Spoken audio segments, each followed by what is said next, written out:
Texas A&M and the Auburn Tigers, and buddy, A&M, this was like a nasty 1930s Big Ten Iowa versus like Michigan State game for that first half. What was it, like 6-3, just nasty, and then all of a sudden the Connor Wegman injury sparks something. Max Johnson comes in, goes 5 for 5, including a touchdown to his brother Jake. They were playing some ball. I got some apologies to give as well. You apologize to Coach Saban. I'm going to apologize to Auburn and their defense. I thought they were a little overrated based upon the competition that they played through the first couple games of the season.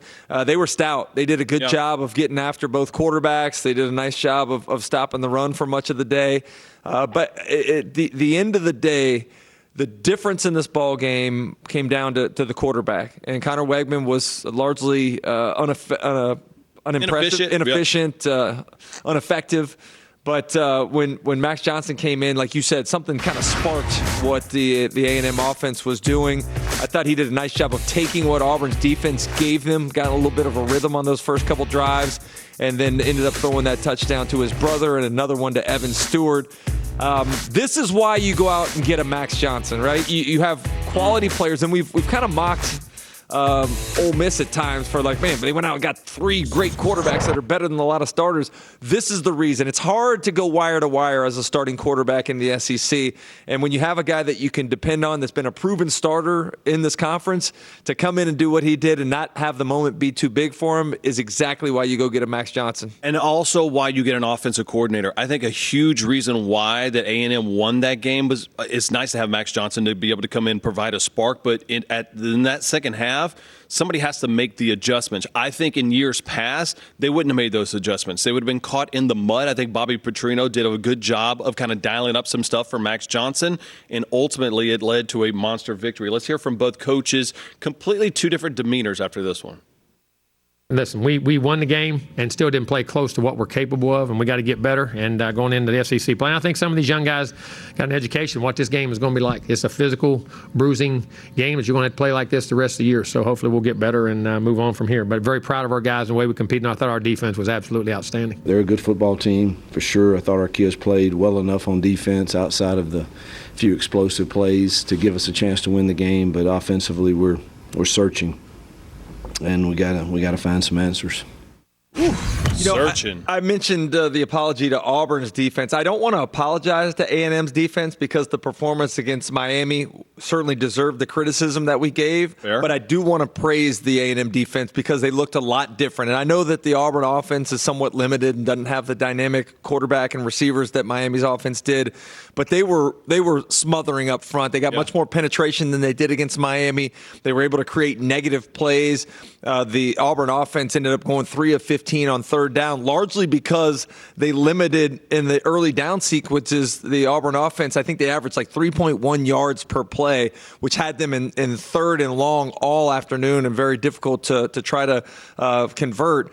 But the penetration, whether you're talking about where they have 7 sacks, 15 total tackles for loss, when you have great pass rush, when you have great defensive line play, that can help cover up some deficiencies in the secondary. And I thought those two parts of the defense played well together. Listen, I mean, again, defensively, I still cannot get that second half of the Miami game.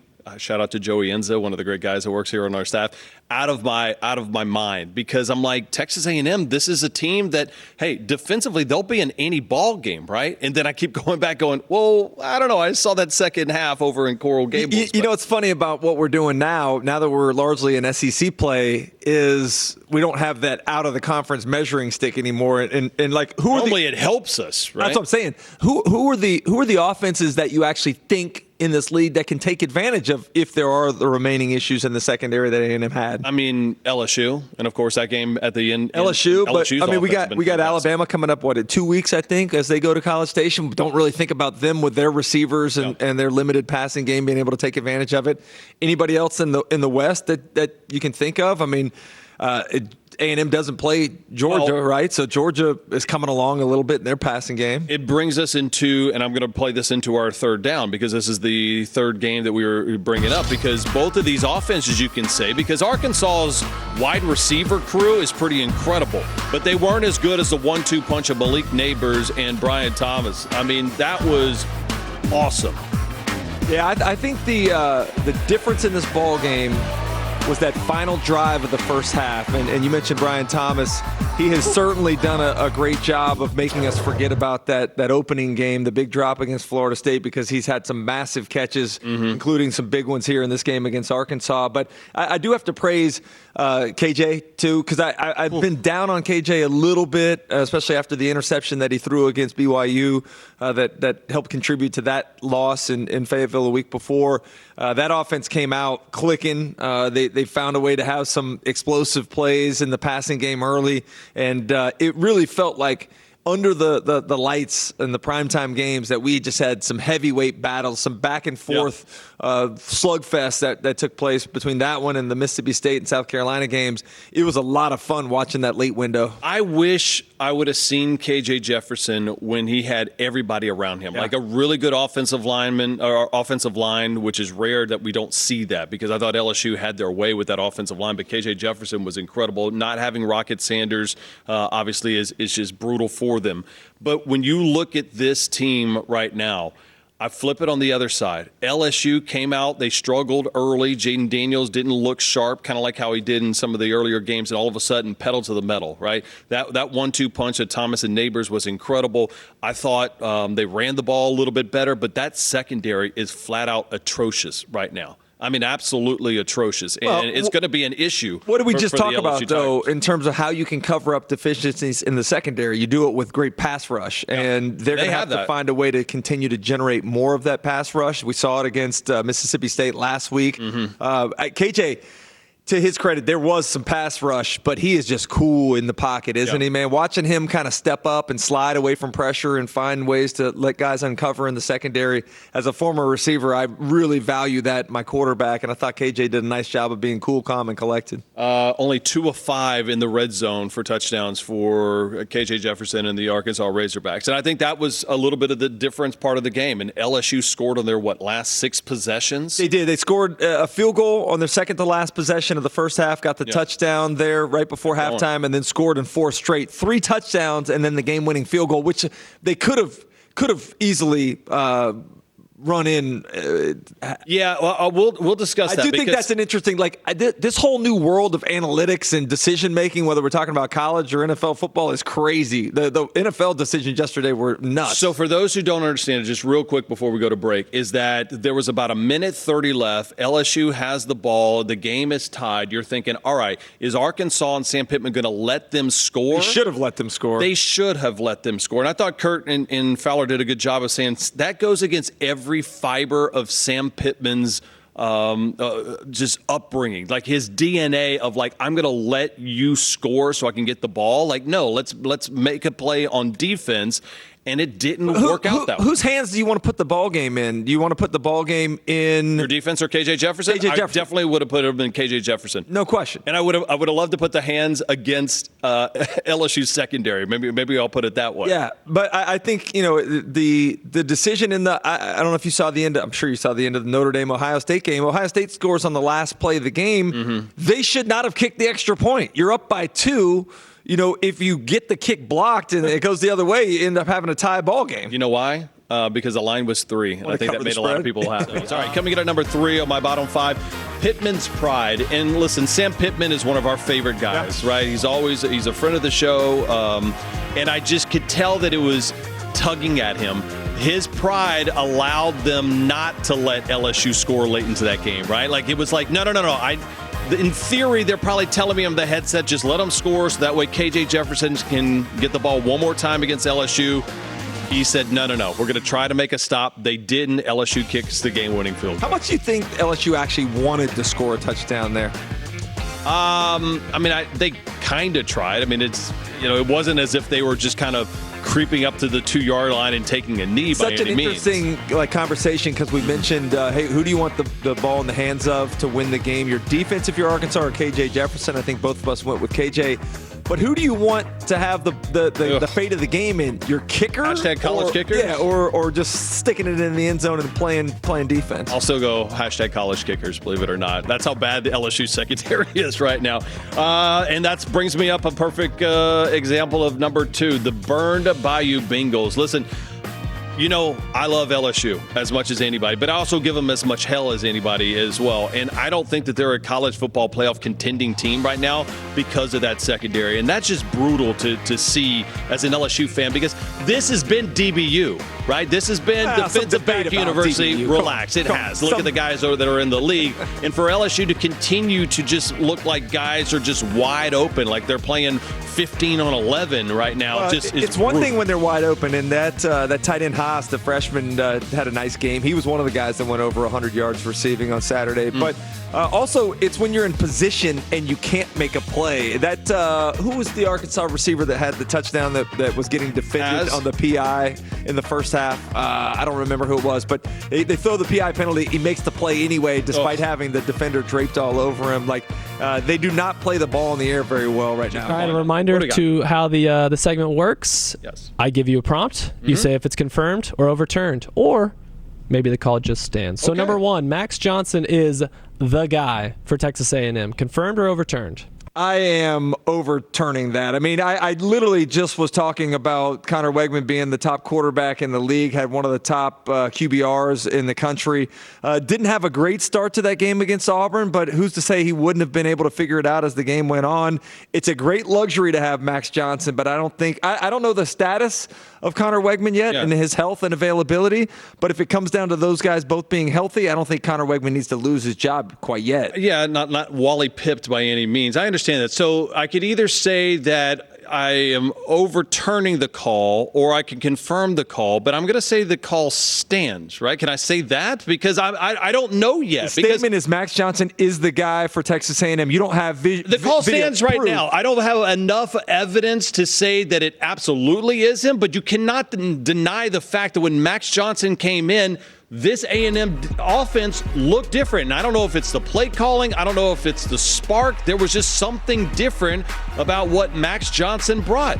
And I think that was great for Texas A&M. I keep waiting for A&M. I keep walking down this plank, Chris, about what is going to happen. I don't know. It's weird because it's weird to watch A&M look like this sometimes, and you go, just do that more often. Connor Wegman, the offense wasn't the problem. The offense has been putting up big numbers behind Connor Wegman. They weren't doing it against Auburn. Now, mind you, Eugene Asante and all those guys were playing a little bit better, but my goodness, I mean, where was that in the first half? Here's the great at home. The great part about it is you don't have to decide. You can do whatever. If a guy's not playing well within a game, you can put another guy in. The quarterback is not. This position's not this untouchable.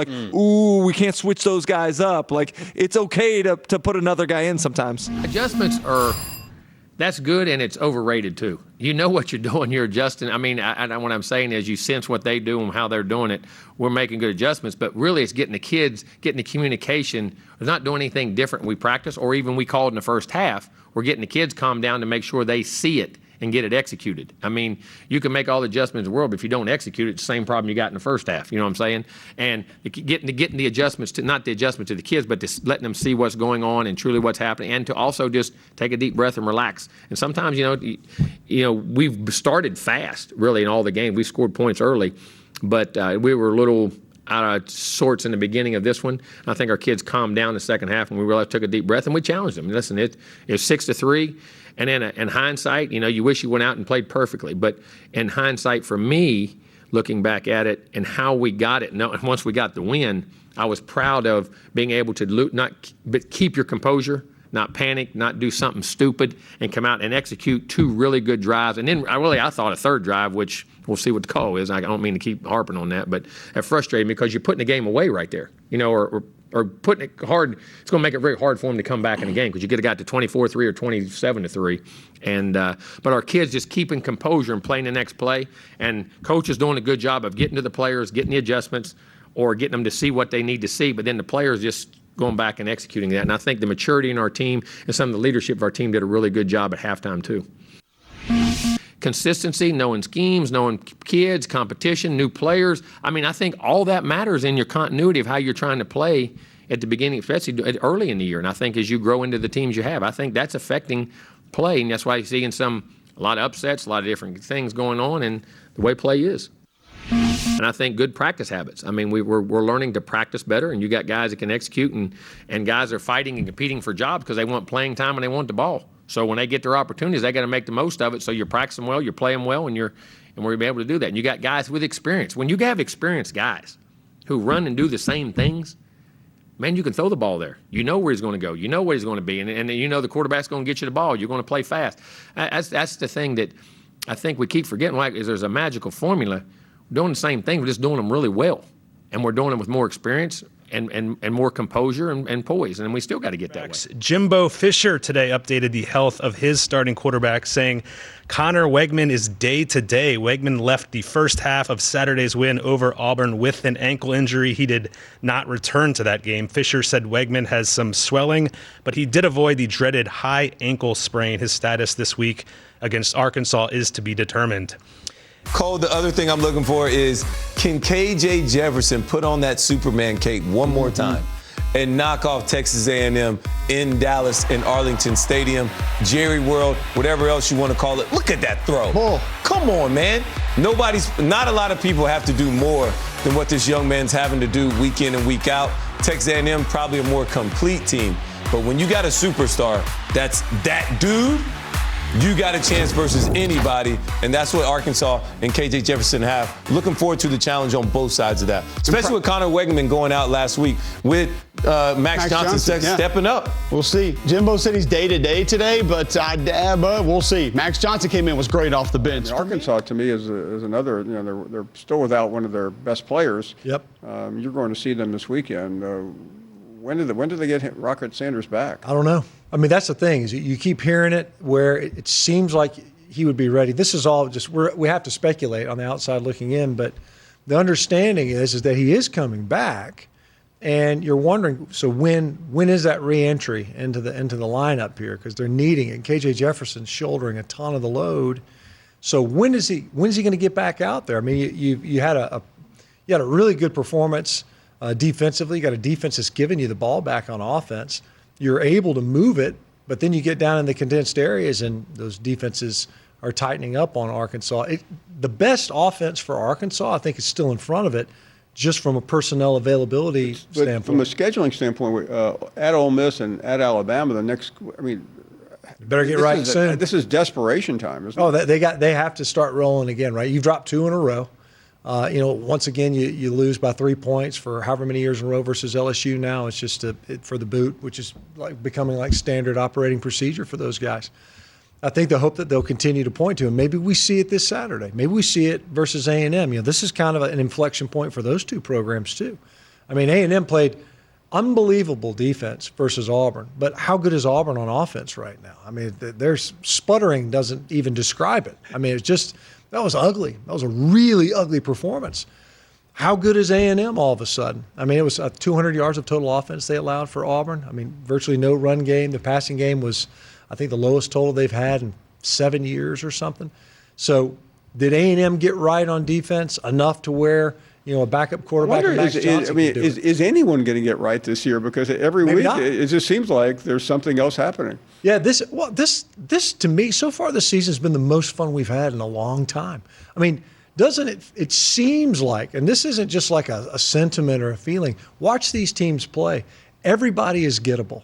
Everybody. And there's some years where you're watching, you're going, look, it would take a bad day for this team and the great day for this other team for the underdog to win versus the elite teams. The way Georgia has been, the way Bama has largely been. Which brings me to in College Station, the league's top QB in terms of QBR. That's Connor Wegman.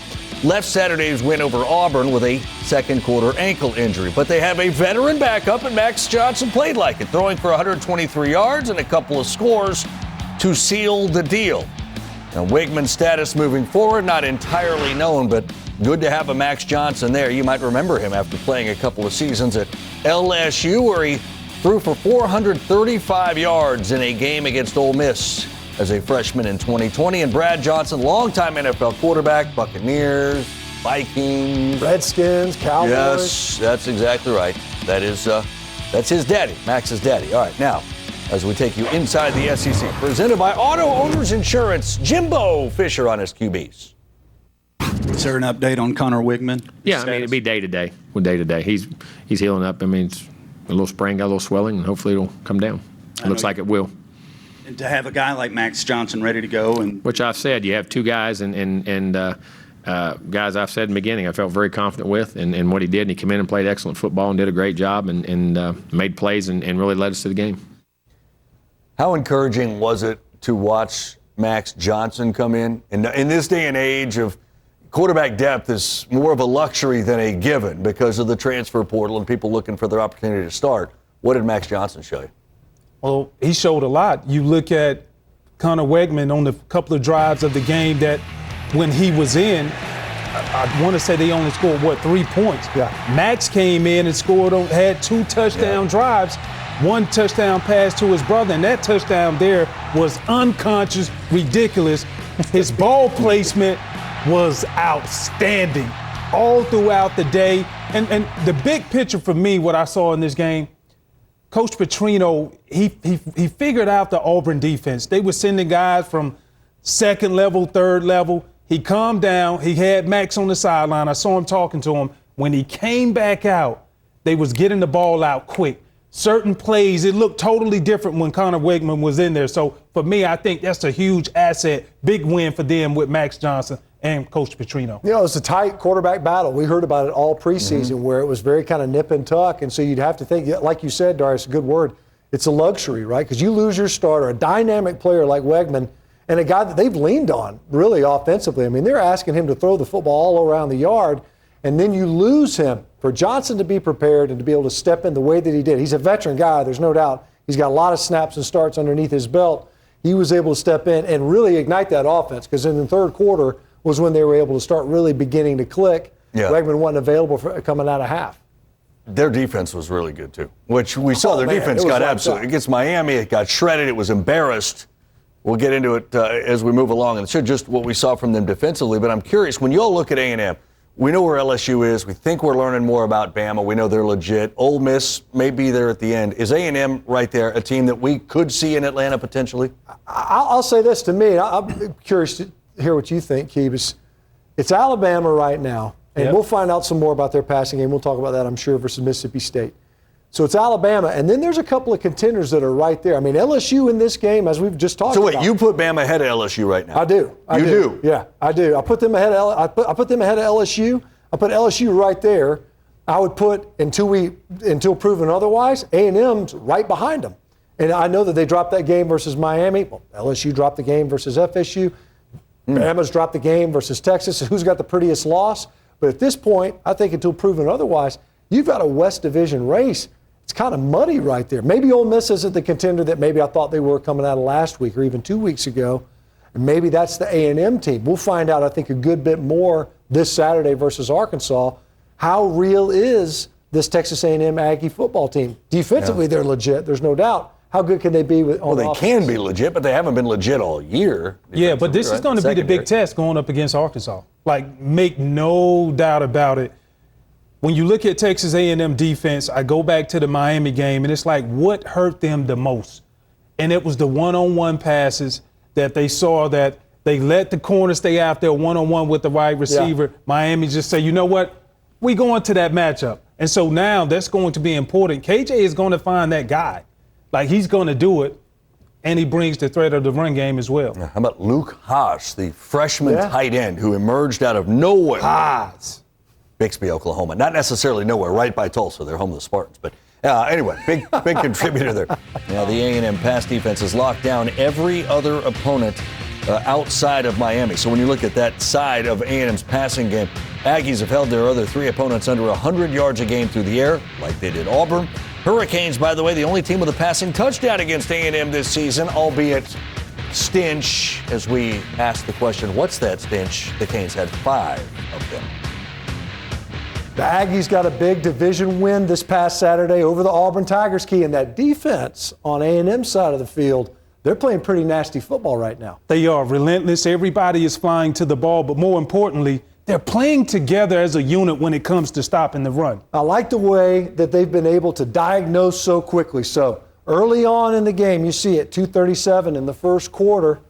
If you watch this play, you're going to have a puller at center. You're going to pull your backside tackle. Everything is telling these box defenders the ball's going this way. So you're trying to buy these eyes. All 4 of these eyes, you want them to be leaning this way. Ultimately, they get those guys. What blew me away, and I want to hear from you, is how quickly they diagnose at corner and at this play side linebacker position on what ends up being a quick toss out here to the edge. How do they get out there as quickly as they do on this play? Well, easy. As the linebacker here, you're keyed in to this guy. You're married to him. Regardless, you're going to get your first step off of him. And at the corner position, you see these guys are having a little conversation out there now, Stench. They're having some good conversation, cooking it up. Let's see what happens. So you can see how the corner's looking. He's talking to his safety. Now look at the eyes of the receiver. This receiver has been looking inside this whole time for good reason. He's going to go block the first defender in the box off the line of scrimmage. The tight end is responsible for this corner. And you could tell that they saw it, they felt it early, and they blow it up. Great play by the corner. The safety told the corner, you go, I have you over the top. Now the linebacker's picking the ball up. He wanted to take it in for a touchdown, but they called it back. The fans love it. DJ Durkin, the D coordinator, is like, yeah, we love it, man. Take it all the way back. As you said, they end up bringing it the opposite direction. But this was something that was interesting in this game. A couple of times in this personnel grouping, so you'll notice there's just one back. There's no tight end here. There's no tight end here. So one back formation. And look at the number of defenders that are in the box. You've got 1, 2, 3, 4. This guy right here, he's outside the box. He doesn't This guy count. right here, he's outside the box. So you're asking these 4 guys to defend potentially against a run with the runner at quarterback as well. How are you going to pull that off? Well, as an inside backer, you got to be able to buy time. What do I mean by that? Let's go give me that pin up here. You want to have that nose to go here. You want to have this end to go there. That way it mixes up everything. The whole is convoluted with a bunch of people. So make it a little bit muddy for the guys up front. They end up asking this space defender and this safety who was trying to play in the hole to come all the way up and play this run. It ends up being a pretty good gainer for Auburn. Almost a natural gash right here. You see the collapse of the space defender and the safety coming down. You end up breaking tackles. And you think, Arkansas, you got a big body in KJ Jefferson, maybe Rocket Sanders if he's healthy, a personnel grouping, a formation that maybe Arkansas could leverage versus one of the better defenses in the conference.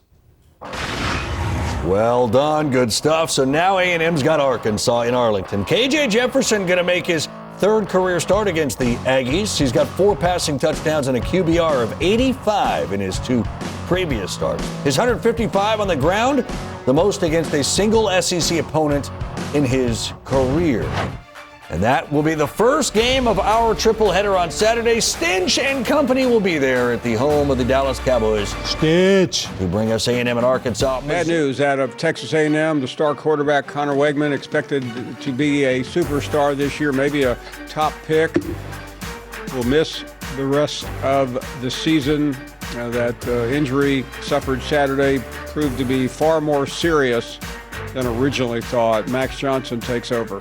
I'm obligated, contractually obligated, to ask you about your game this week. That's the deal we have with your crew. So you have a really amazing game. We have a great game this week. I've never been to Jerry World, so I'm very excited selfishly for that element of Texas A&M Arkansas. But I think, when you look at just this matchup, certainly over the history of the series, something insane always happens in this game, whether it's comes down to the final seconds or we saw that fumble on the goal line last year brought back by Texas A&M, and obviously that changes the course of the game. So we're expecting something crazy to happen again this year. Obviously, the quarterback situation now for Texas A&M is a huge storyline for us.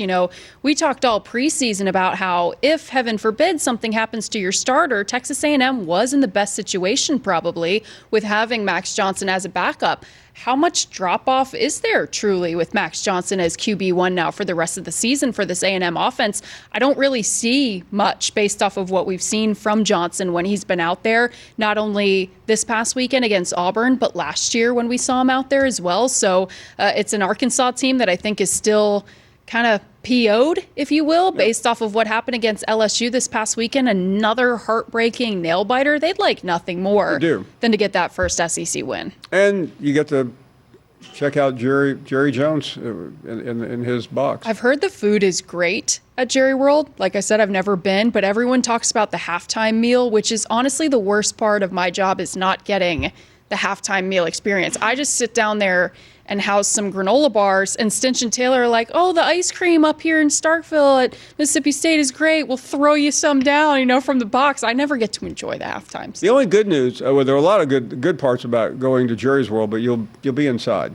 That is true, which for me, through the first 5 games, because I had a week 0 game, I've had some of the worst weather, whether it be torrential rain or beating sun, where I've been sunburnt to a crisp, despite actually remembering to put my sunscreen on. I don't know how that happened in Nashville this past weekend. So the elements should be kind to me this weekend. If they're not inside, then I'm like Eeyore with a rain cloud following me around. Pete, another story we're following is Texas A&M. They're going to have a new starting quarterback moving forward. What have you learned about Connor Wegman's injury and their plan? Yeah, Kelsey, Connor Wegman's lower body injury has been worse than initially thought. Coach Jimbo Fisher had said yesterday he would be day-to-day and could potentially play against Arkansas this week. That's changed suddenly, and I was told by sources today that he'll be out for the remainder of the season. Max Johnson takes over for Texas A&M against Arkansas this week. He is 6-6 as an SEC starter, spanning back to his time at LSU. That's an unusual amount of experience for Texas A&M, which will have Max Johnson at the controls for the rest of the season. He is definitely a solid backup option, and we saw what he was able to do in that game against Auburn. Pete, we appreciate the insight. Meanwhile, Connor Wegman had the Aggies off to a strong start this season. Through the first 4 games, Wegman recorded an 88 QBR, the best in the SEC, while also completing 69% of his passes. Sam Acho and Tom Luganville with me now as well. And Sam, I want to come to you first. Why are the Aggies still in good hands with Max Johnson at quarterback? Because he has experience that's really unprecedented for a person in his position. Max Johnson's experience starts with his dad. His dad, Brad, played 17 years in the NFL. His dad, Brad, won a Super Bowl. That's where it starts. It continues with himself. At LSU, he got a chance to start even as a freshman and have huge upsets. And that experience has now continued. Last week, Max Johnson took a team when Connor Wegman got injured. He took a team that it was a 6-3 game. It was like not even a touchdown. And immediately in the second half, scored 2 touchdowns to help his team win. This team believes in Max Johnson. The coaching staff believes in Max Johnson. They've continually said that it was a neck-and-neck race in the offseason to see who was going to be the starter. And then what the players in the locker room are saying is, hey, we've seen it. Now we believe it. This is our guy. Yeah, and Sam, I'll tell you what, the other thing that he's got in his corner is he's got really good players around him. He doesn't have to go out and play above and beyond or do things that are outside of the framework of the offense just to move the football. He just got to be a dealer, man. He's got to turn around, hand it off, rely on that defense, which is a vaunted defensive front, and get the ball downfield to the playmakers. I don't think you'll see anything change under Bobby Petrino's leadership here. They will be as advertised. They will be as scripted. And Texas A&M, I know Connor Wegman's a great player, but Max Johnson's played a lot of valuable football, as you referenced. If he just plays within the offense and dips the ball all the way to the playmakers across the field, they're just going to be fine. Well, Connor Wegman had the Aggies off to a strong start this season. Through the first 4 games, Wegman recorded an 88 QBR, the best in the SEC, while also completing 69% of his passes. Sam Acho and Tom Luganville with me now as well. And Sam, I want to come to you first. Why are the Aggies still in good hands with Max Johnson at quarterback? Because he has experience that's really unprecedented for a person in his position. Max Johnson's experience starts with his dad. His dad, Brad, played 17 years in the NFL. His dad, Brad, won a Super Bowl. That's where it starts. It continues with himself. At LSU, he got a chance to start even as a freshman and have huge upsets. And that experience has now continued. Last week, Max Johnson took a team when Connor Wegman got injured. He took a team that it was a 6-3 game. It was like not even a touchdown. And immediately in the second half, scored 2 touchdowns to help his team win. This team believes in Max Johnson. The coaching staff believes in Max Johnson. They've continually said that it was a neck-and-neck race in the offseason to see who was going to be the starter. And then what the players in the locker room are saying is, hey, we've seen it. Now we believe it. This is our guy. Yeah, and Sam, I'll tell you what, the other thing that he's got in his corner is he's got really good players around him. He doesn't have to go out and play above and beyond or do things that are outside of the framework of the offense just to move the football. He just got to be a dealer, man. He's got to turn around, hand it off, rely on that defense, which is a vaunted defensive front, and get the ball downfield to the playmakers. I don't think you'll see anything change under Bobby Petrino's leadership here. They will be as advertised. They will be as scripted. And Texas A&M, I know Connor Wegman's a great player, but Max Johnson's played a lot of valuable football, as you referenced. If he just plays within the offense and dips the ball all the way to the playmakers across the field, they're just going to be fine. Jimbo has said all along he's felt fortunate to have two good quarterbacks. And, when coaches typically say that, you just, roll your eyes a little bit. But he actually means it, and I actually believe it, the guys on the beat, because Max Johnson is a quality quarterback. And from everything I understood, Paul, going into the summer even, Bobby Petrino was very high on Max Johnson. If you get my drift there in terms of saying, hey, he would have been very happy with him as the starter as well. And, and obviously they did not want to lose Connor Wegman. He was a 5-star guy for a reason. I think he has an NFL future.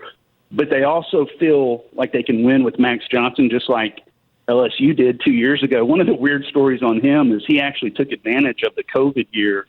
He's the only guy I can ever recall going backward in eligibility. Maybe you know of someone, but last year he was listed as a junior.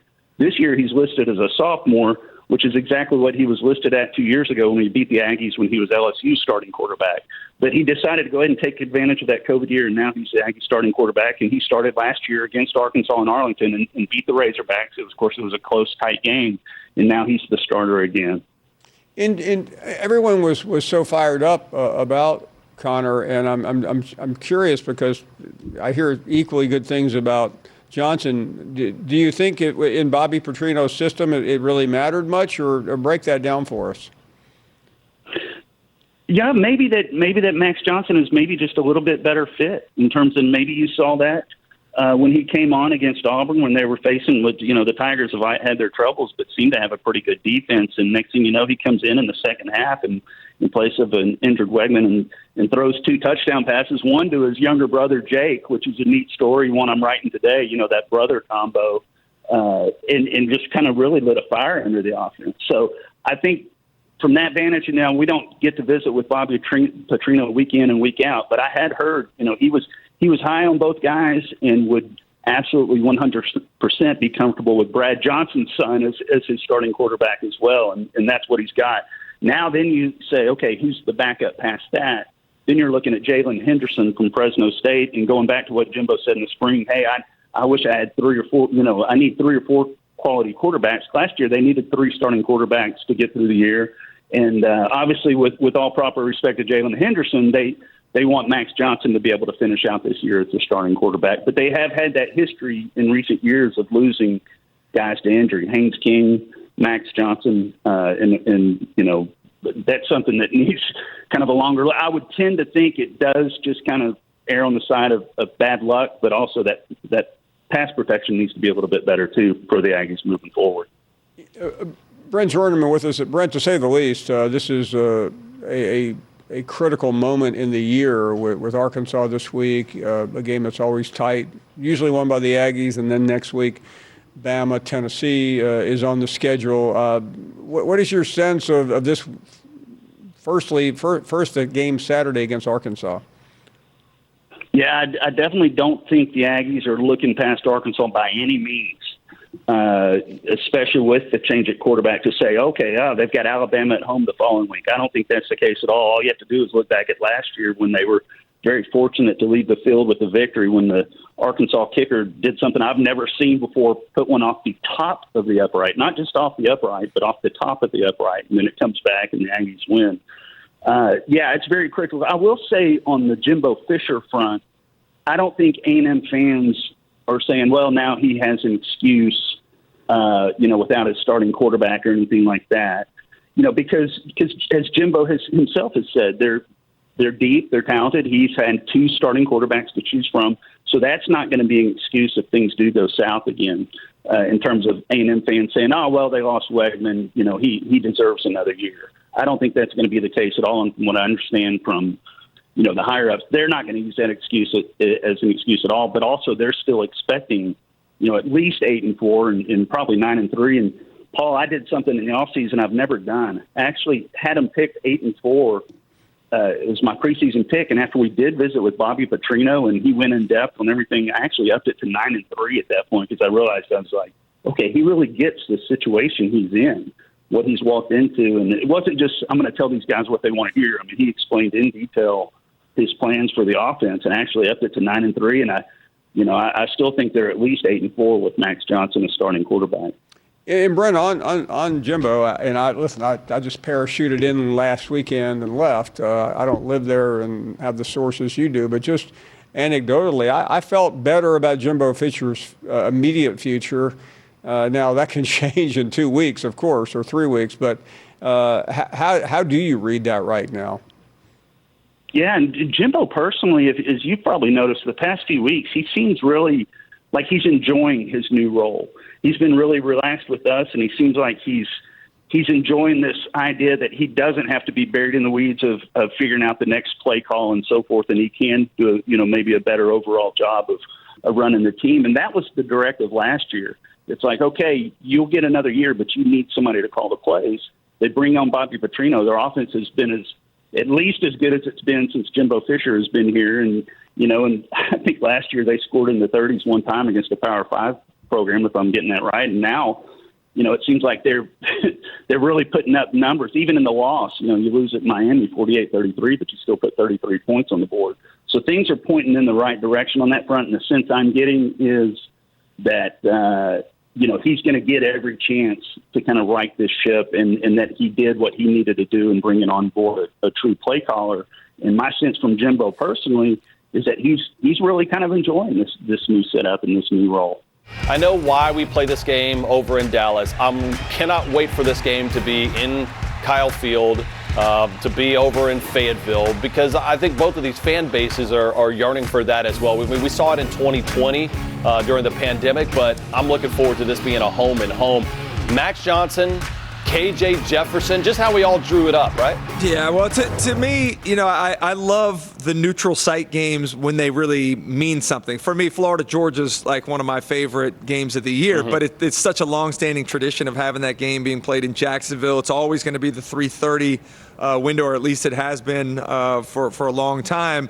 But when you're having to go to Dallas, it doesn't necessarily have the same length of tradition that the cocktail party has, and you're playing at 11 a.m. local time.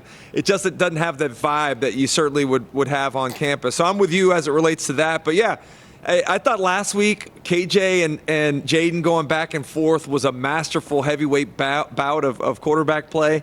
I think we could see the same kind of thing in this one. And terrible news about Connor Wegman being out for the rest of the season after the start that he had. But what a luxury it is to have a guy like Max Johnson that started 14 games or so as an SEC starting quarterback, to have him come in preparing like a starter. You can tell the guy's the son of a guy that played at a really high level, gets it, and is a professional in the way he goes about his approach. Really excited to see what this offense for A&M can do with the receivers that they have at Max's disposal, taking on an Arkansas secondary that was miserable last week against the LSU Tigers.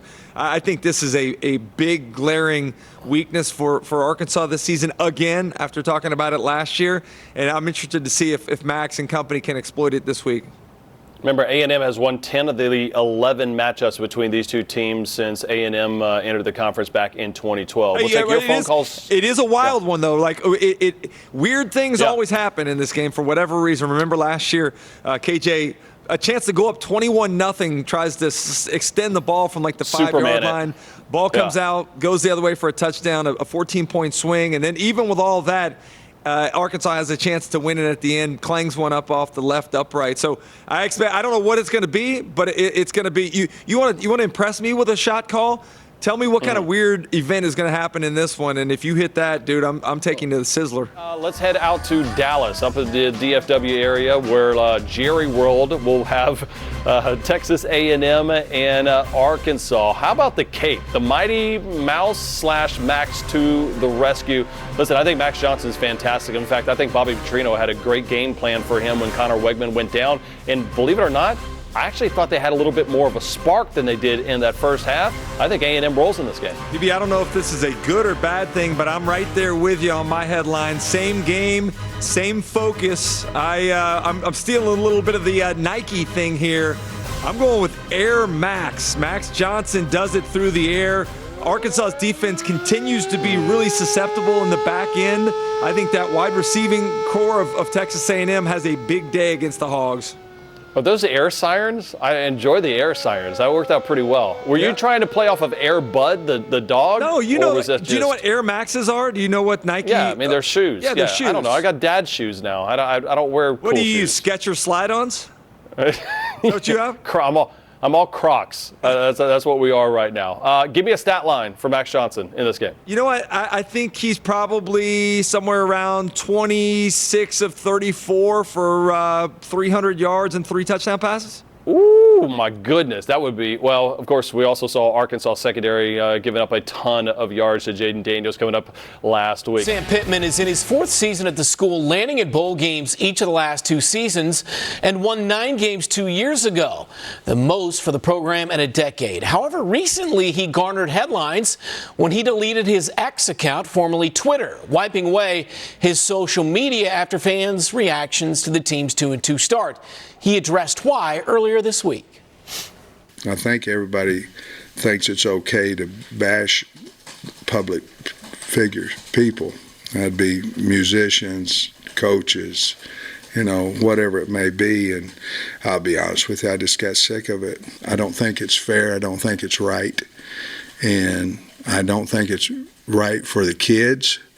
I mean, I'm a counselor last week for my punter, for some O-linemen, for this, and to me that's not what it is for a bunch of people that's hiding to talk about you. People say, well, you make a lot of money. It ain't got nothing to do with people bashing you personally now. And you can talk about my coaching all you want and this, that, and other, but going attacking me and guys on the team, it's not right. I'll never feel like it's right. And all that's going to do is get some more people bashing me. So go right ahead, because I don't have Twitter. I'm going to preface it saying I actually don't have Twitter either. There are a few different reasons. I guess we all make our choices. Social media has certainly become another weight on the shoulders of these coaches and young athletes. What do you make of Pittman's decision, Cardale? First and foremost, kudos to Coach Pittman for identifying a potential issue that's going to hinder him from doing his job, right? And he's such a role model in this stance because, like you said before, he became a counselor to some of his players who personally couldn't deal with it. And we as players, social media wasn't as prominent when you guys were coming up as players, but we say it don't get to us, but it does, and some more than others. Danny? Totally agree, Cardale. It can, as somebody who I would consider an expert in taking some vitriol on, and I deserve a lot of it because I asked for it, it can ruin your day in a hurry, and it can ruin a week. And then the next thing you know, all of a sudden you can be in a funk, and you can find yourself really struggling and needing some positivity, because the thing that resonated the most with what he just said was people are far more likely to go on to take some type of cheap shot than to say, hey, good job. Or after a win, to say, hey, good win, coach. Far more likely to bring the negativity. It's a sad state where we are. And I think his players, he set an example, because it does feel like you have to have an account. You have to promote yourself. You don't. And he's setting the example for that. I like it because he is taking the side of being on that of his players and not playing the game, because it's all a game, right? This is all a ruse. This is all a way for self-promotion. There is no such thing as bad publicity, right? Long as people are talking about us, then we've accomplished the mission. Well, not so fast, right? Coach Pittman is saying, look, this can be destructive, and there's a lot of, negative influences, things that are coming across on social media that I don't want my players to be a part of. And he's having to play counselor to different people on the team. You know what? I totally get it. You are someone that needs to stay off social media, because playing that game means you engage in all the rules and all the criticism that comes along with it. I know, Danny, I kind of jar at you from time to time because sometimes you ask for it, but it's part of the game of promotion, of engagement, of getting people involved and talking about some subject or getting them on your side from media standpoint. Sam Pittman doesn't want to play that game, and I totally respect it. Danny, what about the players? Because these kids, again, they're 18 to 22, maybe 23, maybe 24, but Bottom line, you go out there and you drop a couple of passes, let's say, team loses the game. You already feel awful. You're already not going to sleep. You're going to replay those plays in your mind, and then you got to deal with the vitriol from fans. If I was a player or I was if I had a son who played right now, I wouldn't let him be, especially quarterback, I would not let him have a social media that's a public account. If you want to have something private where you're friends, you can interact, I get that. But from the public perspective, I would not, or I would let somebody run it for you. There is nothing positive comes of going to scroll through your mentions after a good or bad game. Because you'll start reading your press clippings, your tweets, and you'll think you're great. Or you start reading them when you have a bad game and think you're awful. Right. You have to block out the noise. It used to be easy. Like when I was playing, we got criticized with people talking. I just wouldn't watch shows. You just cut it off. Now, it's everywhere, easily accessible. And Danny, you just hit the nail on the head with that comment about just the overall access. In this day and age, we allow so much access to athletes and to public figures. People feel like they are invested in your life and your livelihood. And when you don't do something, or when you do or don't do something that they agree with, or they can cheer for, or they don't see why you did that, they attack you in so many different public ways. And one thing, a strategy I will always go by now and learning from that early on when social media was blowing up, not to say anything too controversial, is pretty much don't post anything too personal, right? I try to keep my personal life personal, and everything that you can Google about me, you can see it on my social media. Yeah, you know what? The reason I'm laughing is because this social media game we're talking about, and we're talking about butting up to mental health. Right, because, and I can laugh all I want. We can have fun with it, but there's a very real side to this, and you mentioned it. How it affects young people, how it affects everyone, how we feel about ourselves, how we feel about our performances. That's the thing, to separate, the art form of separating, who you are from what you do and who you are from your school. It's like Coach used to always tell us, represent your family, represent your school, represent your teammates, and do all those in a positive light. If you do that, even on social media, then you keep yourself out of harm's way.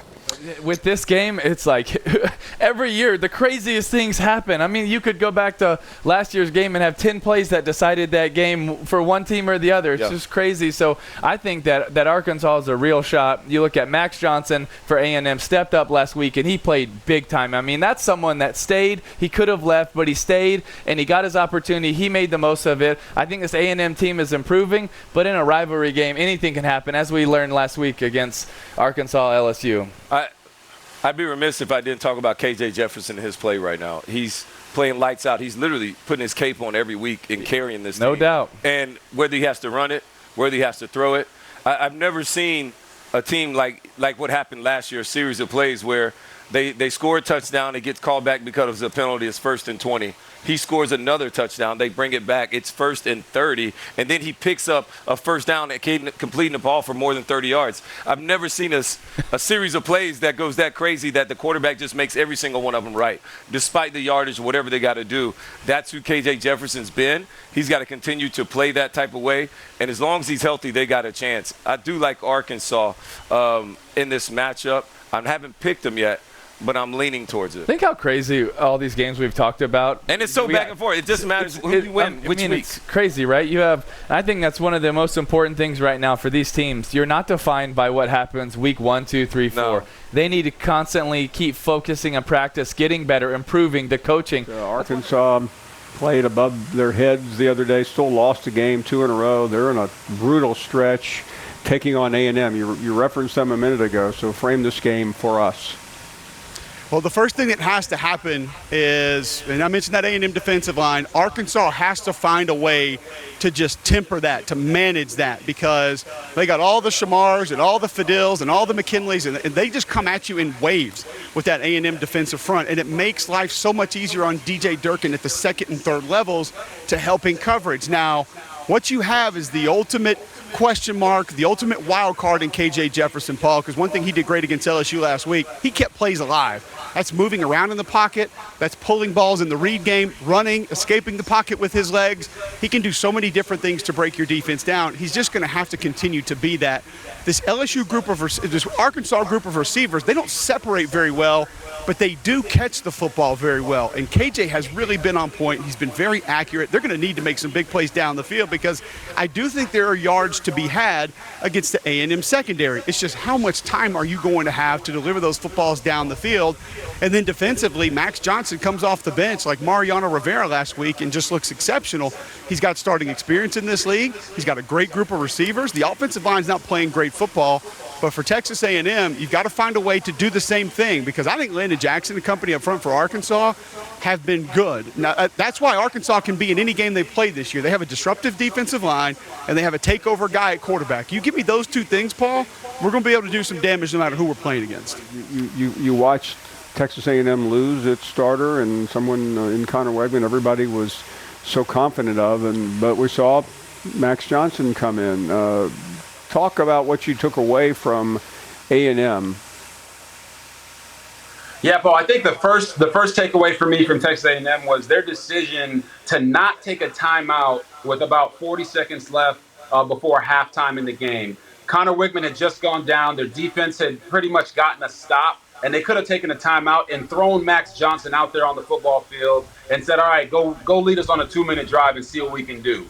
They didn't do that. They allowed the clock to run out. They allowed Max Johnson to go in at halftime, reset himself, let himself know, all right, I'm going to be the guy, for the rest of this football game. And he came out there and he threw 2 touchdown passes, big play after big play after big play. And I think that gives Jimbo Fisher and Bobby Petrino the confidence that Max Johnson is now in a place where he can actually help them win the SEC West. And I think for me, with the weapons that A&M has on the outside, if your quarterback is going to play the way that Max Johnson did against Auburn, they're right in the thick of this race. Arkansas, hard luck team of late, lost 2 games in the final possession, heading to A&M, a team that's trying to get on a roll before Bama next week. Yeah, A&M's a team that I've been out on, I've been in on and out on, and now I'm back kind of in on them again. And a lot of it has to do with the defensive side of the ball. I was very disappointed with the way they played against Miami.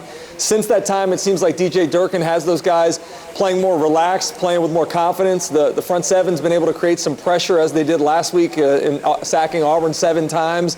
The secondary's covering better, not giving up the same big explosive plays. So I like the improvement on that side. And I think for the other side of the ball, Max Johnson, really no drop-off whatsoever. And that's no indictment of Connor Wegman. I thought he was playing really well prior to his injury. But this team's in good shape with Max Johnson, and going up against an Arkansas defense that supposedly was better in the secondary. I'm not really buying it after what I saw last week with the way that LSU's receivers and Jaden Daniels was able to torch them. They're going to have problems with this group of receivers, who I think is almost as good as LSU's group. I see this game going big time in favor of the Aggies. I know weird stuff happens in Arlington in this ball game, but I think Texas A&M's the better team here, and I think the woes kind of continue in Fayetteville. AT&T Stadium, as usual, the site of Texas A&M and Arkansas on Saturday. Hogs coming off that tough loss to LSU. Aggies trying to get back on track, but Max Johnson now the quarterback. Alyssa Lang. The question now for this Texas A&M football team is what Max Johnson looks like reinserted as QB1 for this Aggies offense. When it comes to Connor Wigman, Jimbo Fisher did give us an update on Friday afternoon saying that he would have surgery on that broken foot coming up early next week.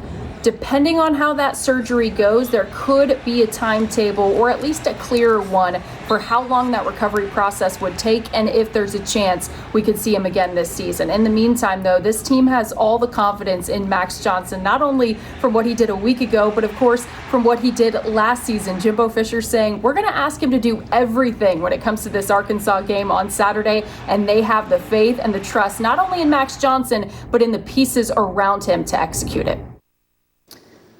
All right, Alyssa Lang there in Arlington. Thank you. What in the world is this? Oh, yeah, we are continuing. Now it is my turn for the rundown. Okay. Sir, your services are no longer needed. You want me to just go over there, or can I at least hang out? We've also taken away your per diem. You can go over there if you like, unless you need FaceTime, on TV or something like that. We're going with my rundown now. So let's start off back there in Arlington with Connor Wigman. Connor Wigman, great job this year. You were amazing. Great transition from last year to this year. Hope you get well. Now, look, If you're the Aggies, you're wondering what's going to happen. Well, Max Johnson comes in last week, drives the team down the field for a touchdown. He goes 7 for 11, 123 yards, 2 touchdowns. And there were people that were saying, hey, is there a controversy between the quarterbacks? Exactly, and you got to think about, at the beginning of the season, there was a bit of a controversy about who was going to play quarterback. Yeah. I think Max Johnson is going to be fine. Why? Well, he's got his brother on the team, but also a reason why is because he's an experienced quarterback. And I think that the Bobby Petrino effect or the Bobby Petrino impact can be seen not only with the way Connor Wigman had been playing, but in the way Max Johnson was able to come off the bench and continue in that stead and to win a big game for them last week. So they still got the weapons. They still got offensively Evan Stewart. I think that Max Johnson is going to be able to play very well with Connor Wigman out. The thing about this guy was he started 14 games as an SEC quarterback. I mean, he's thrown touchdowns in this league for years now.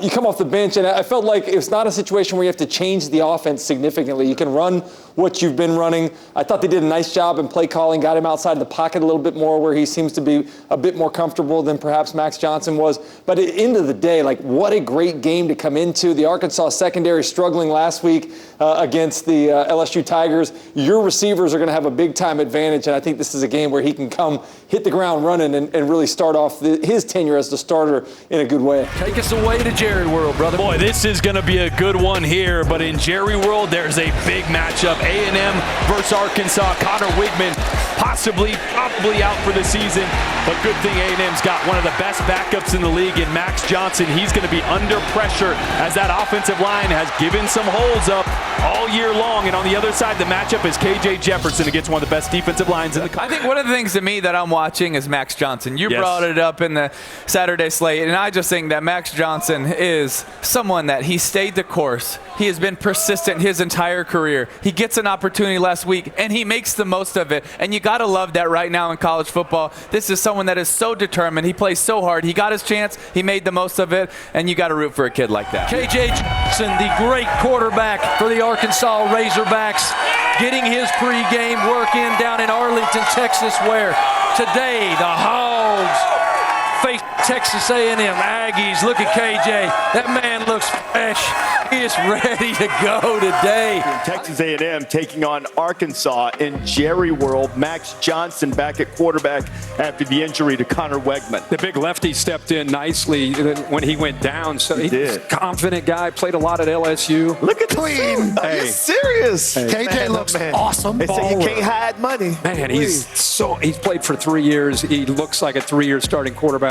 Such poise, such poise. Arkansas, and he looks sweet, like you said. Arkansas gets to the quarterback more than anybody else in the SEC. Pressures and sacks. Max got a big one here.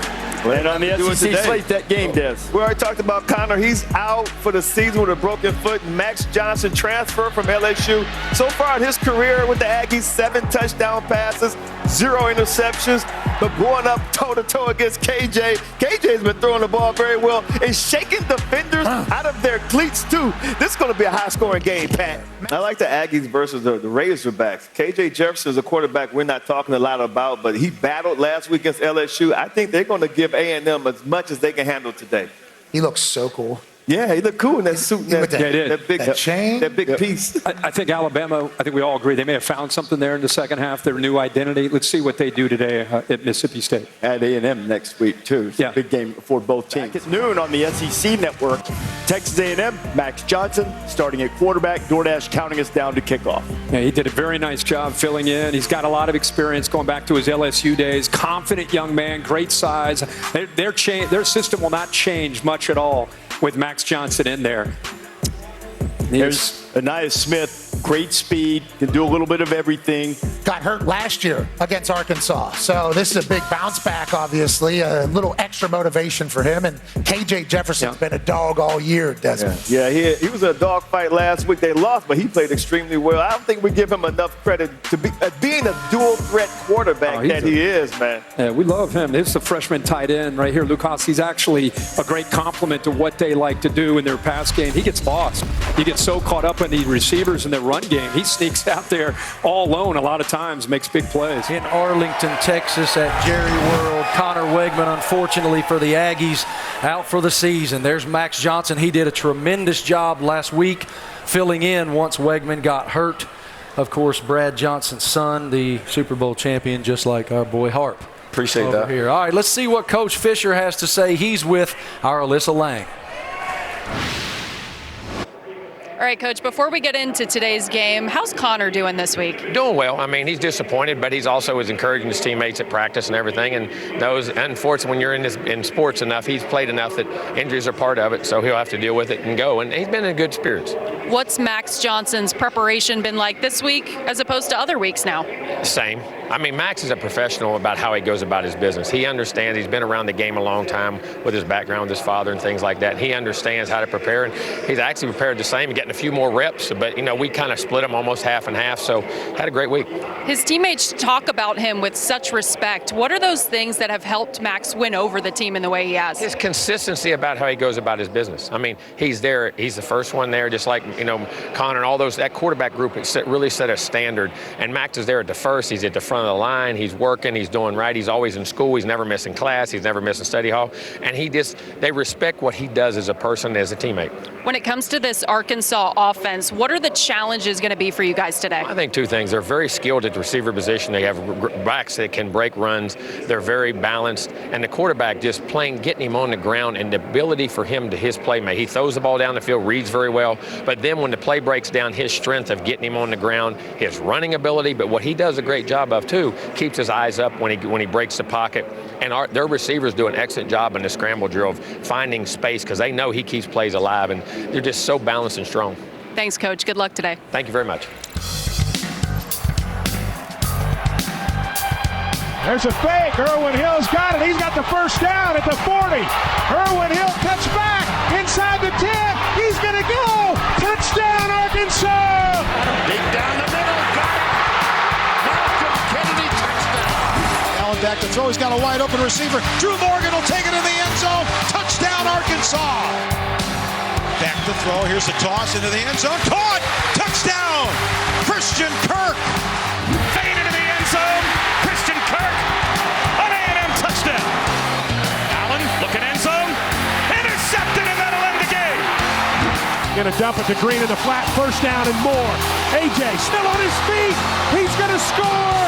Touchdown, Arkansas. Takes the snap, plunges forward, dives for the goal line, and the ball comes loose. The Aggies have it going the other way. Damani Richardson, he's running to the 10, the 5, and he is into the end zone.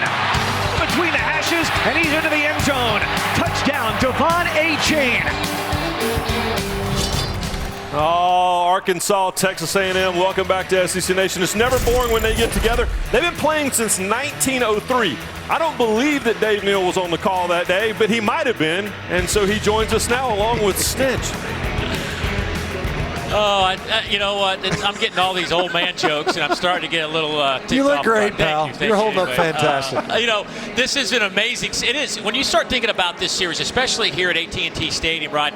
It's hard to believe because the highlights are remarkable, but A&M has owned this building against Arkansas. But this is a time of the year where both seasons are kind of at stake today. I think that's the magnitude of this one we're going to see this afternoon. I think it's an inflection point. There's no question about it. Both of them have played a conference game now. This is their second rattle out of the trap. Obviously, A&M 1-0 with the victory over Auburn last week. Arkansas, the near miss versus LSU. And they've been shorthanded offensively ever since the opener. No Rocket Sanders. We expect to see him today. He's supposed to be healthy. It'll be interesting to see the impact that he has on this Arkansas offense, specifically taking some of the pressure off of KJ Jefferson. And obviously Texas A&M with a new face at quarterback with Max Johnson under center. Yeah, there are so many talented players on this field. It's going to be another fun day of football. Can't wait to get this one started. Let's head back to you, Ryan, in a lovely Lexington, Kentucky. Let's head down to Arlington. There you see Coach Sam Pittman. They were so close last weekend against LSU. Talk about teams that have taken on their coach's personality. We'll see if KJ Jefferson and the Hogs can get it done today against that young man right there. Max Johnson did a tremendous job 1 week ago filling in when Connor Wegman went down with a season-ending injury. They feel very confident. We heard Jimbo Fisher earlier in the show sharing that confidence about Max Johnson's ability today. All right, A&M Arkansas coming up in a few minutes. Max Johnson will be the starter for A&M. Since he's been there, he's thrown 7 touchdowns, 0 interceptions. I'm going with my Aggies. Let's go. You love the Aggies. You know I love the Aggies. For good reason. They got weapons, too. If Max can get the ball to them, son of Brad Johnson, who's obviously a legend and a trick shot god now, but I think he's going to get a lot of pressure from this Arkansas team. Number one in the SEC, getting to the quarterback. Give me KJ, especially with what he was wearing in warm-ups. I like Arkansas. Oh, yeah. You know what? I agree. It's all about home field advantage. Arkansas is favored by 6 at home, so I go with Arkansas. Arkansas leads the SEC in turnovers. That's how they beat A&M. All right, I'm going with Arkansas and KJ Jefferson running, throwing. This offense can score.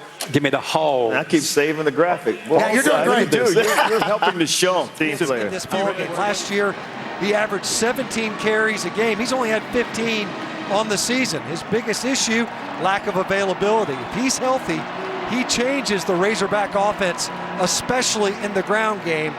Be interesting to watch as the Razorbacks get the ball here. If Rocket Sanders gets incorporated in this game early, if he's healthy, they're going to want to get him going. Yeah, I mean, the dynamic duo of KJ Jefferson, which is always an opportunity to run the football with the 6'3", 247 quarterback, and now he's got Rocket Sanders back there. It makes it really hard to defend the Arkansas run game. A lot on the line today between these two clubs. A&M has won 10 of the last 11, but they have been some exciting finishes, to say the least. As Texas A&M won the toss, they defer, so Arkansas will get the football first. They stop their opponents 80% of the time on third downs. Don't stop them here. They find the tight end, Luke Haas, who had an exceptional game last week. Comes up with another catch here. Here's what happened. Yeah, you see him, yeah, you land right on the point of your shoulders. Left shoulder, look at him grab it right now. Jefferson steps up in that pocket, trying to run for it. Has some room. He's to the 40, had the first down, out of bounds at the 35-yard line. A gain of 10, maybe 11 for big KJ. It's hard to maintain game conditioning when you're not out there. Rashad Dubinion in the game at running back, but Jefferson will keep it. Bounces off a defender and has another first down inside the 25-yard line before Bryce Anderson finally takes him to the turf. Cam Little, career long, 51. He's done that twice. This kick is on the way. It has got more than enough juice to get there. My goodness, it hit the Allstate net from 52. That ball almost, I mean, it could have gone over the uprights. Good, thankfully it was down the middle. Unreal. Don't talk about hitting the uprights with this. Yeah, that's a good point. They'll take the 3, though, and lead it. Max Johnson, 4 of 4 to start this game. They'll do a little end around to Evan Stewart. Trying to get everybody a touch here on this opening drive, but that was played about as well as you could play it. By Lorando, call him Snacks Johnson. Got upfield right now. Missed opportunity because another 10 yards. Team has scored, although A&M's was for the touchdown. Evan Stewart with his 4th touchdown reception of the year, 7-3 Aggies. 2:30 to go in the opening quarter, 7-3. A&M leads. Arkansas with a nice. And convert with a scramble. Jefferson trying to set up a screen to Sanders. They do so. Sanders cuts it back at midfield. Has some running room. Sanders to the 30, to the 25, and dropped at the 24-yard line. Jefferson does a great job. Look at him drift just enough. He's so tall, he can see over the rush, allows them to bait up 2 or 3 more steps. And that was just enough to dump it over to Sanders, who did the rest. Little stutter step at the line. Looks like he's got some burst now after the big pickup as he takes it down to the 15-yard line. For Dubinion in there in the backfield. Out of the pistol, they will hand it to number 7. Dubinion trying to pick up the first down. He'll have it at the 12. And this from 25 yards. And he will split the upright. So Cam Little. Actually under duress with a little pressure late. 3-man rush. Unload. Pass caught there by his brother Jake Johnson. Those two hooked up for a touchdown. He's been banged up. They'll hand it off to Amari Daniels, who was hit almost immediately as he got back to the line of scrimmage. And try to affect the passer. Empty set on 3rd down. Johnson throws a bullet. That one is incomplete. There are no flags. Trying to hit Walker again. Kind of beat down right now in the first quarter. That's what's going on in Lexington. Here the score is 10-6. Texas A&M now has scored on their opening 2 possessions of every game here in 2023. They lead it by 4 in this massive structure. Bond will kick it off to the goal line. Satania near side. Hurdles a man and lost the football. It's a touchdown. Johnson hit immediately. Well, there was just nowhere to go. Run on that first down. Peyton Manning was so great at that. Again, keeps it, and well played there on the outside by Dwight McGlothern. Pressure comes. Max Johnson has to just throw it to the turf. Let's see if there are any flags. They're going to say that Thomas was in the area, but Trajan Jeffcoat. Jeffcoat, he's just kind of hanging. He was playing the backside all the way. Did not bite. He did not crash down. He was just sitting there. Johnson wisely cranked it. This looked like a Brad Johnson TikTok video. Hit the upright. Doink. Picked up in the first half. Oh, that ball's picked off. That's how you start a third quarter.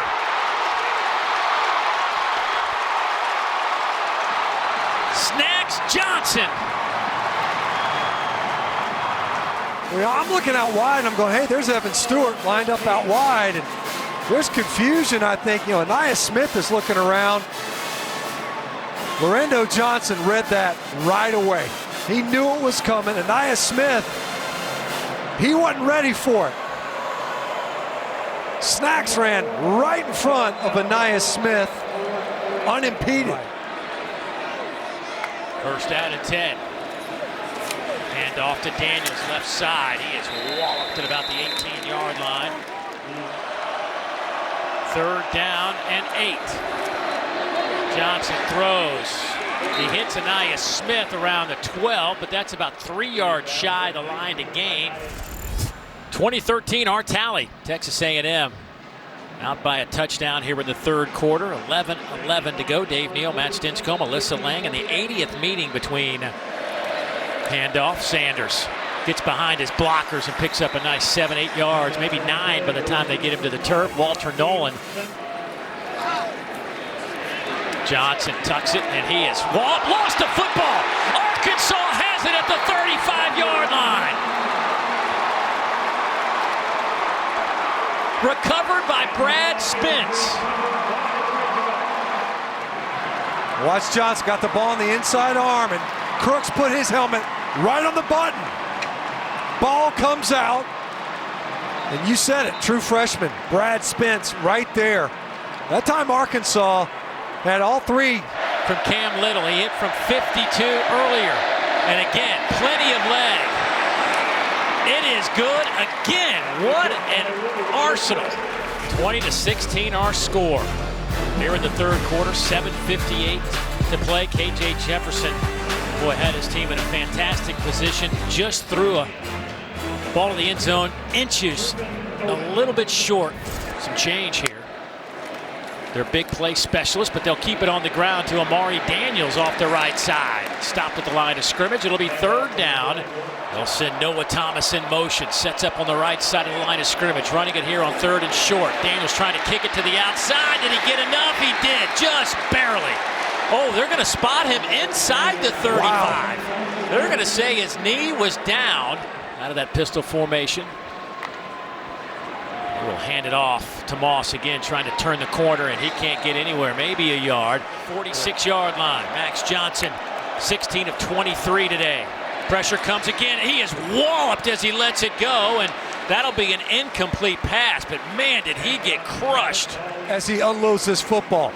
A delayed rush from Greer, confusion inside, and Max Johnson gets grilled by Eric Gregory. Boom. And then gets a helmet to the back of his head. Jefferson has not had an easy day. Trying to throw here, has plenty of time. At asking for some help. KJ out to the 20-yard line. At AT&T Stadium, a full house inside this massive structure for the Aggies and the Hogs as we begin fourth quarter football. 27-16, Texas A&M out in front. Max Johnson, 16-24, 192, 2 touchdowns and an interception going up top here. And that one is knocked away at the last moment. Good job on the back end from Hudson Clark. Tracked this ball very well. You're sitting there thinking, man, one more step. You get the break up. And Evan Stewart, he had a step. Boy, look at this void. Boy, pressure coming. Johnson feels it, throws high, incomplete. Trying to hit his brother Jake. Boy, loose football down on the turf, and let's see who comes up with it. It'll be Arkansas football. Young man's been transferred in from South Florida, been banged up most of this season. Well, it was a bad snap. High snap. Shot back there by Foster, and Johnson never fielded the snap. And Le'Veon Moss just tried to come up there and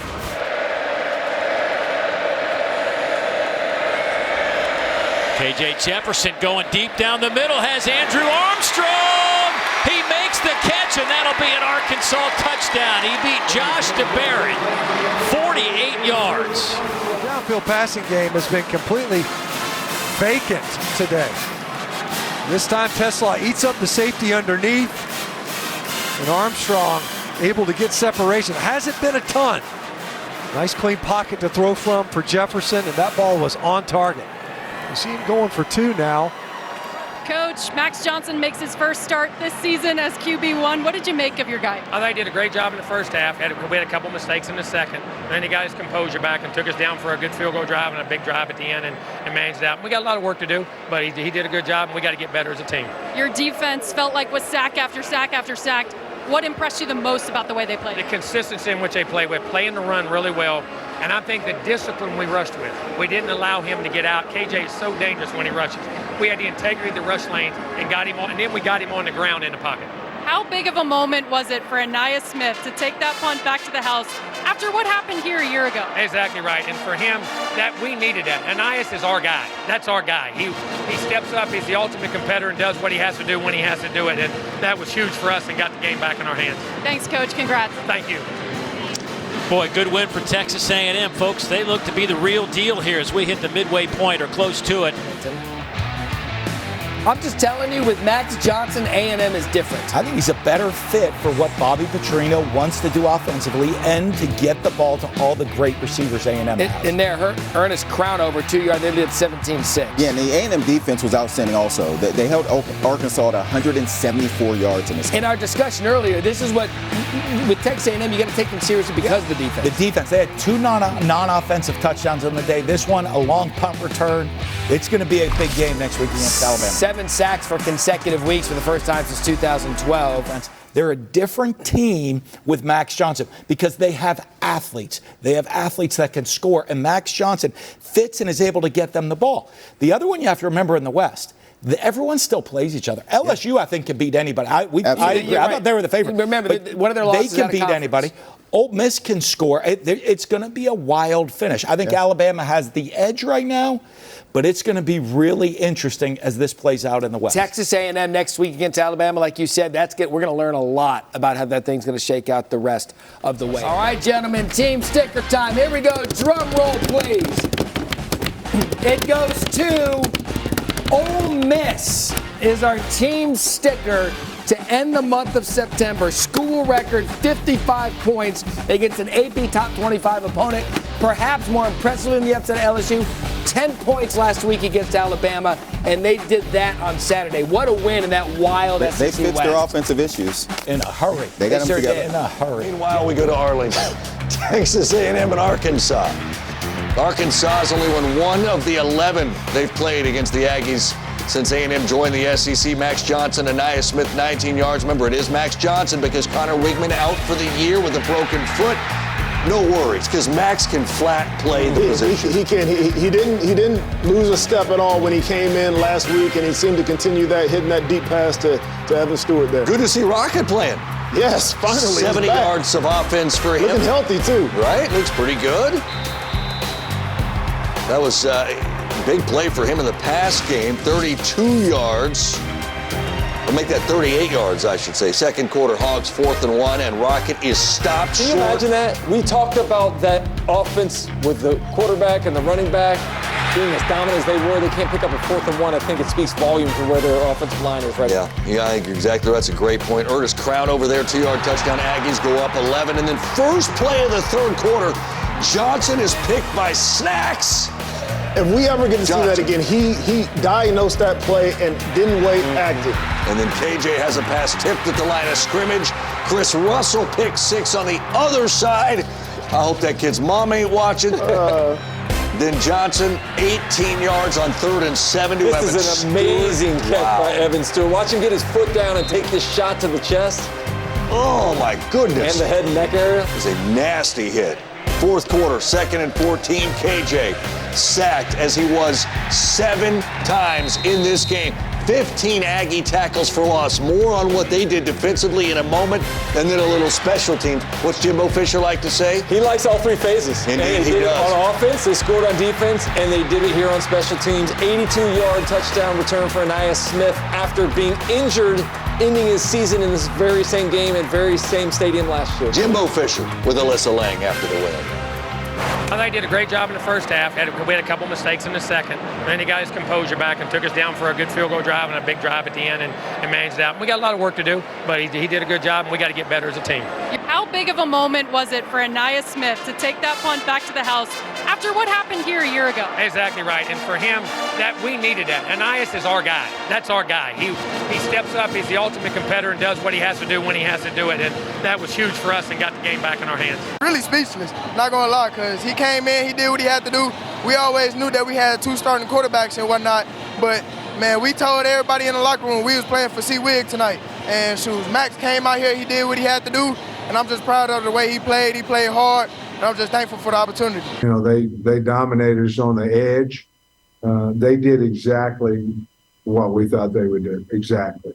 And they were very aggressive, but we just never had really an explosive play until the game was really over. Let